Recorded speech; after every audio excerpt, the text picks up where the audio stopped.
Buenas, soy el profesor Álvaro Moraleda. Bienvenidos a la Masterclass ¿Es posible la investigación científica en educación? Vamos a intentar abordar diferentes aspectos que nos harán ver si es posible o no, o en qué medida, o sobre todo, sobre qué factores podemos hacer investigación científica en educación. Por un lado, partiremos del propio conocimiento, de la epistemología de la investigación. Avanzaremos hacia debatir la posibilidad de investigar de manera científica en educación. Veremos los aspectos fundamentales, es decir, los atributos de la investigación científica en educación. A su vez, veremos las limitaciones que conlleva el investigar de manera científica en educación. Y, por último, veremos diferentes diseños de investigación basándonos en los paradigmas de Campbell y Stanley, dicotomizándolo en investigación cualitativa e investigación cuantitativa. A la hora de investigar, partimos siempre del ansia por conocer. Todos los hombres desean por naturaleza saber. Este concepto es la primera frase con la que empieza Aristóteles en el primer libro de la Metafísica. ¿Por qué queremos empezar con todos los hombres desean por naturaleza saber? Bueno, porque la investigación parte de ese afán por conocer, ese afán por descubrir, esa motivación, esa motivare, motore, lo que me mueve a hacer algo, lo que me mueve a investigar, es ese ansia por conocer. No obstante, no podemos tomar la investigación como un proceso unitario y que tiene un principio y un fin. Tiene que ser un producto cíclico. Aquí comentamos el ciclo de Deming para entender todo el concepto de investigación. Investigar, ¿qué pretende? Pretende avanzar hacia la mejora continua, ir hacia esa calidad que aparece de manera metafórica como un sol, hacia ese umbral, hacia ese aspecto que nosotros queremos llegar a alcanzar para poder demostrar una calidad. Todo ello, como decíamos, tiene que ser un proceso cíclico. Esa planificación, acción, evaluación y reacción tiene que ir dándose de manera sucesiva, porque una vez que cubrimos el ciclo, avanzaremos un poco y, por tanto, nos acercaremos más hacia esa calidad. No obstante, sobre ese avance se puede volver a avanzar, se puede volver a planificar, hacer, evaluar y rehacer. Y así, lo que se ambiciona es la búsqueda de la calidad. ¿Es posible la investigación científica en educación? Esta es la pregunta que pretendemos responder el día de hoy. Bueno, pues la investigación educativa es posible y necesaria. ¿Por qué es posible y necesaria? Porque si nosotros nos ajustamos al método científico, aquel positivismo de Comte, el método científico y la investigación en educación tiene que cubrir 5 grandes aspectos. Por un lado, tiene que ser empírica, tiene que estar basado en evidencias, en el propio experimento.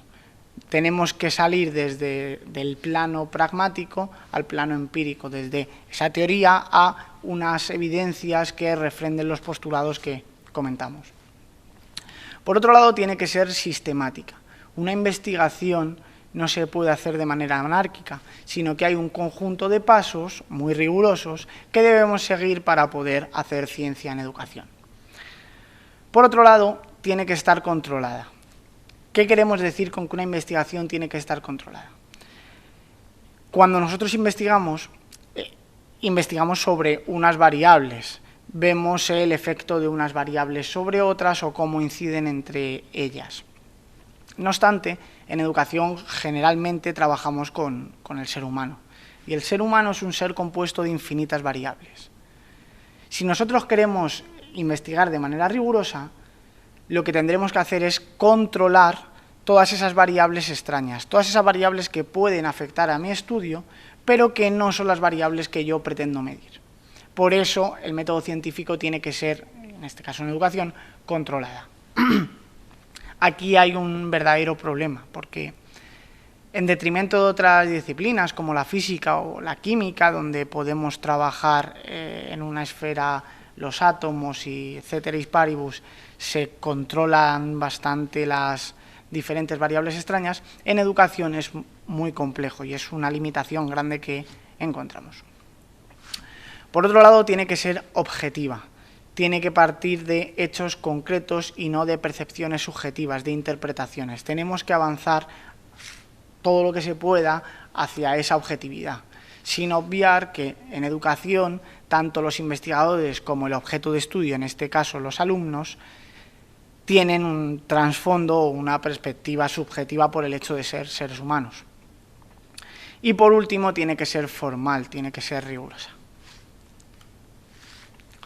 No obstante, como ya venimos introduciendo, podemos encontrar diferentes limitaciones en la investigación científica en educación que no encontramos en otras disciplinas, como podríamos comentar ya la física o la química.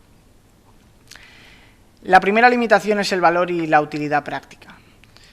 Generalmente en educación no podemos hablar de un paradigma tecnológico, no podemos generalmente formular leyes, axiomas o postulados muy fuertes que no se puedan rebatir en un corto plazo de tiempo. Es inviable encontrar unas leyes de Newton en educación. ¿Por qué? Porque volvemos al mismo aspecto y pretendo ser incisivo en esa realidad. En educación trabajamos con seres humanos, envueltos por el hecho de ser seres humanos en una dimensión social y cultural. Nosotros tenemos que contextualizar toda investigación a un contexto. ¿Por qué? Porque los seres humanos son seres sociales. ¿Qué quiero decir con esto?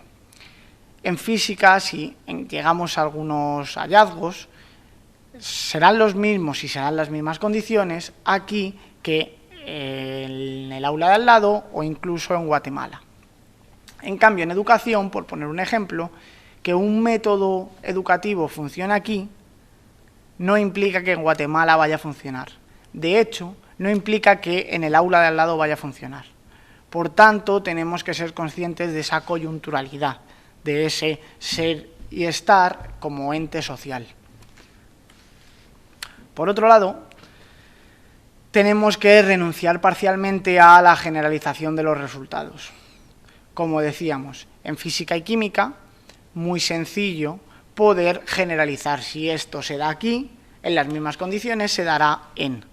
En cambio, en educación, la validez, es decir, que algo mida lo que pretende medir, y la fiabilidad, es decir, que mida con precisión, se limita en gran medida. Por otro lado, los materiales. Sigo haciendo la comparativa entre esas ciencias, física y química y educación, y en física y química es relativamente sencillo que un átomo, o poder encontrar 2 millones de átomos de un elemento cualquiera. Estoy hablando de las muestras. Es relativamente sencillo encontrar 2 millones de. En cambio, en educación es inviable el hablar de una muestra de 2 millones de alumnos. Es muy complejo llegar a esa muestra. Es prácticamente inabarcable. Además, esto tiene un coste muy elevado. Obtener 2 millones de átomos de cualquier materia es relativamente sencillo. Y las mediciones son muy sencillas y no tiene un coste muy elevado. En cambio, en educación, hacer una medición con 2 millones de alumnos, solo el material que eso supone elevaría el coste de manera desmesurada. Por eso, optamos por trabajar con grupos pequeños y, como ya decíamos, contextualizando en un entorno determinado. Con todo ello, tenemos que atender también a las limitaciones de las propias características de esta disciplina, que es la educación. Por un lado, encontramos la limitación del objeto de estudio, ver si es observable o no es observable.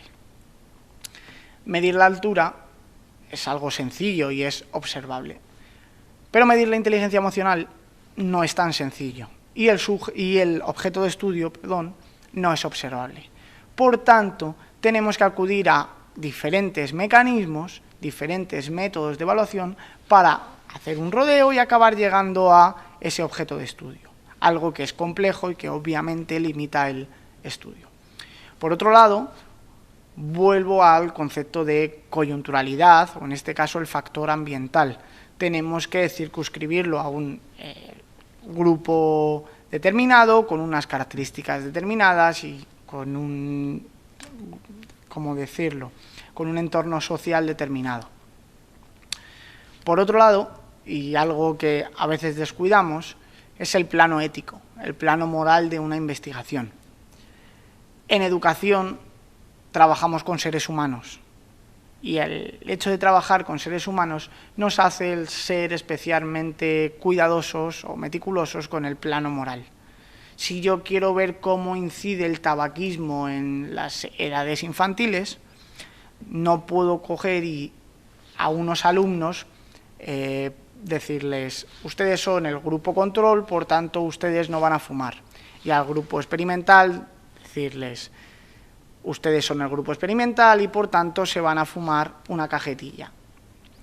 Eso es algo que no se puede hacer, ¿por qué? Porque trasciende los límites éticos. Por tanto, es otra limitación más que encontramos en la investigación científica en educación. ¿Todo ello a qué me lleva? A esa frónesis aristotélica, a esa prudentia atomista, a ser muy prudente. A la hora de investigar hay que ser especialmente cautelosos y cuidadosos con las propias investigaciones. Hay que tener claro cuál va a ser su efecto y si va a haber algún elemento dentro de la investigación que pueda resultar damnificado. Por tanto, siempre en investigación educativa, lo primero es ser prudente. Quizá no se llegue a los resultados que se espere, no podamos extrapolarlo o tengamos otra serie de limitaciones, como ya hemos comentado, pero siempre partiendo de la propia prudencia. Con todo ello, ¿qué es un experimento? Un experimento es un estudio de investigación en el que se manipulan deliberadamente una o más variables independientes para analizar las consecuencias que la manipulación tiene sobre una o más variables dependientes, dentro de una situación de control para el investigador. ¿Qué significa esto? Nosotros vamos a manipular una variable independiente, por ejemplo, el sexo, voy a determinar un grupo hombres y otro grupo mujeres, y voy a incluir variables dependientes, por ejemplo, la inteligencia emocional. Vamos a ver si hay diferencias entre hombres y mujeres vamos a ver si hay diferencias en inteligencia emocional en función de si son hombres o mujeres. Todo ello conllevará, como ya comentábamos, ese control de variables extrañas que afectan en el estudio, pero que no son la variable independiente. Para ello, partimos del principio Max-Mikon de Kerlinger. Max, ¿por qué? Porque tiene que maximizar el efecto de la variable independiente. Tenemos que intentar encontrar la mayor diferencia en inteligencia emocional entre hombres y mujeres. Tenemos que minimizar el error. Tenemos que intentar que las mediciones sean lo más precisas y lo más válidas posibles. Que a su vez la muestra sea representativa, que a su vez podamos generalizar los resultados, que a su vez no encontremos errores sistemáticos, errores aleatorios, etc. Y por último, controlar las variables extrañas. Es lo que ya se comentó de esas variables que pueden afectar a la variable dependiente sin ser la independiente. Con todo ello, encontramos diferentes diseños de investigación, diferentes formas de hacer investigación y vamos a entenderlo como investigación cuantitativa, que parte del cuánto, de la cantidad, y investigación cualitativa, que parte de una interpretación no cuantitativa.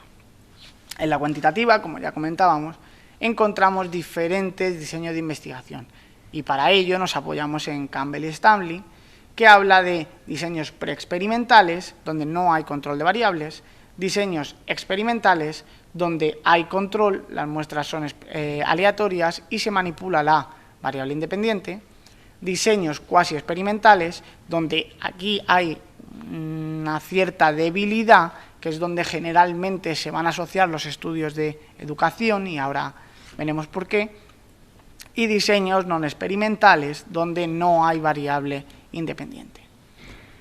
El problema que encontramos en educación es que generalmente esas ciencias puras, como la física o la química, tildaban a la educación de no ser ciencia. ¿Por qué? Porque faltaba un rigor científico. No obstante, pedagogos modernos como Herbart hablaron de que la pedagogía sí es ciencia, lo único que tiene ciertas restricciones, pero no porque el investigador tenga una desidia por hacer las cosas de manera rigurosa, sino porque las propias características de la investigación le eximen de poder llegar a un diseño de investigación experimental, y en muchos casos nos tendremos que conformar con diseños cuasi experimentales. Aquí presento la diferencia entre un preexperimento, un cuasi experimento, donde generalmente se van a enmarcar los estudios de educación, y los preexperimentos, que es donde encontramos generalmente a las ciencias puras. Presencia del grupo control. Si yo quiero ver el efecto de una variable en unos sujetos, tengo que partir siempre de un grupo control. Un grupo control va a ser un grupo al que yo no le dé ningún tipo de tratamiento. Por contra, voy a tener un grupo experimental que va a ser el grupo al que yo sí le voy a dar el tratamiento. Por ejemplo, quiero ver el efecto de un fármaco en el nivel atencional de los sujetos. Tengo un grupo control al que yo no le aplico el fármaco y tengo un grupo experimental al cual yo sí le aplico el fármaco. Como vemos, en los preexperimentos se encuentra a veces, en los cuasi experimentos siempre y en los experimentos también. Por tanto, en educación, cuando hagamos un experimento, cuando hagamos una investigación, tendremos que tener un grupo como mínimo control y otro experimental. Selección aleatoria de sujetos. En los preexperimentos no parten del azar, en los cuasi experimentos sí, pero restringido, y en los experimentos sí. Sí, pero restringido. ¿Por qué? Porque cuando nosotros trabajamos, véase un colegio, un instituto, trabajamos con grupos cerrados, son grupos naturales, ya establecidos. No son sujetos que yo selecciono por la calle, sino ya es un grupo cerrado. Por tanto, la selección aleatoria es bastante cuestionable. A su vez, asignación aleatoria a los sujetos a los grupos. Asignación aleatoria de los sujetos a los grupos. Una vez yo he seleccionado los sujetos, tengo que ver qué sujeto va a ir a formar parte del grupo experimental y qué sujeto va a ir a formar parte del grupo control. Como ya decíamos, generalmente nos encontramos con grupos naturales, por ejemplo, la clase A, la clase B, la clase C. Por tanto, tendemos a que la clase A sea el grupo experimental, la clase B el grupo control, etc. Aquí no estamos asignando a esos sujetos que ya se habían asignado de manera aleatoria a un grupo de manera aleatoria. En los experimentos sí ocurre eso. Veis que en cuasi experimentos generalmente no. Vamos encontrando limitaciones que hacen que esos físicos y esos químicos nos tildasen de no hacer experimentos como tal y que lo que hacíamos no era ciencia y bueno, pues al final acabaron aceptando el concepto de cuasi experimentación. Asignación aleatoria de tratamientos a los grupos. Como ya os decía, los preexperimentos no lo encontramos, cuasi experimentos siempre que sea posible y los experimentos siempre. Es decir, cuando yo ya he atribuido los sujetos al grupo A o al grupo B de manera aleatoria, también decido si el A es el control o el experimental o si es el B el que va a tomar el control experimental. Es decir, al azar sale uno experimental y por tanto el otro es el control. Y por último, y quizás una de las más importantes, el grado de control sobre variables externas. En los preexperimentos es bajo, en los cuasi experimentos es medio y en los experimentos es alto. Hablar de bajo, medio, alto, bueno, pues es cuestionable, pero se entiende rápido si ponemos un ejemplo que puede ser que decir el efecto de una dieta en el peso. Cuando yo quiero aplicar una dieta determinada, yo tendré que controlar todos los factores que puedan afectar al peso, pero que no sean la dieta. Por ejemplo, el deporte. ¿Yo puedo controlar el deporte? Parcialmente sí. Si a todos esos sujetos del estudio les pongo a trabajar las mismas horas de deporte, estaré controlando esa variable, cierto es. Pero ¿cómo controlamos el metabolismo de cada uno? Eso ya es más complejo. ¿O cómo controlamos el momento en el que no está con el experimentador? Es complejo. El poder asegurar que una persona cuando sale de esa clínica o de ese lugar donde están haciendo la dieta no baja abajo y se come la primera bollería que encuentre, es complicado controlar esas variables. Intento reducirlo para que se entienda bien que en educación es muy complejo. Medir el rendimiento se puede controlar, pero ¿cómo saber que ese rendimiento es el conocimiento puro de un alumno? ¿Cómo saber que es que no ha tenido problemas de sueño, problemas familiares, cualquier cosa que se pueda pasar por la cabeza? Y así, asumiendo que son infinitas variables, por lo tanto, el control siempre va a ser deficitario. Por último, quisiera hablaros de los diseños de investigación cualitativa. Aquí no acudimos a los números para encontrar evidencias empíricas. Avanzamos hacia otro tipo de técnicas que también son fundamentales. Y no hay que ser reaccionarios a la hora de optar por un paradigma cuantitativo o cualitativo. Lo interesante es que se puedan combinar. ¿Por qué? Porque hay beneficios de unos paradigmas que los otros no tienen y viceversa. Por tanto, lo inteligente es poder combinarlos y poder sacar lo beneficioso de cada uno de ellos. En cuanto a los diseños de investigación cualitativa, podemos encontrar la fenomenología. La fenomenología parte de la filosofía y lo que trata es explicar la esencia de las experiencias. Cuando yo tengo una dinámica, yo intento grabarla o observarla y escribir las anécdotas que yo voy entendiendo. De hecho, a los propios sujetos se les invita a que ellos tengan una reflexión personal y ese diálogo sobre el factor central de lo que ha sucedido es lo que me va a poder llevar a hacer un análisis de la situación. Por otro lado aparece la etnografía con un matiz antropológico y lo que parte siempre es del lenguaje, de la entrevista, siempre no estructurada. Lo que se trata es de intentar ver cómo se comportan los sujetos en esa propia entrevista.